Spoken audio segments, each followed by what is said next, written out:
masasabi mo ba lumaki na ang ulo ni Rosmar? Para kay Rosmar naman, bawas-bawasan na siguro.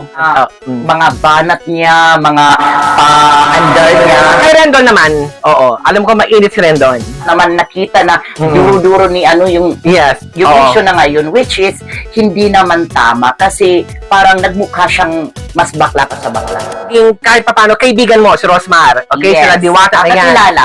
Promise ba siya na tutulungan ka?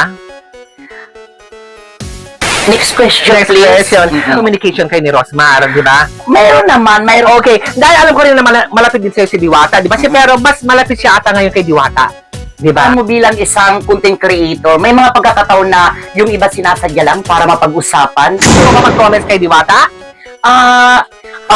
Tingin mo, publicity ba o talagang lumalabas na ang kulay nila? Hindi na siya for content eh. Talagang lumalabas na ang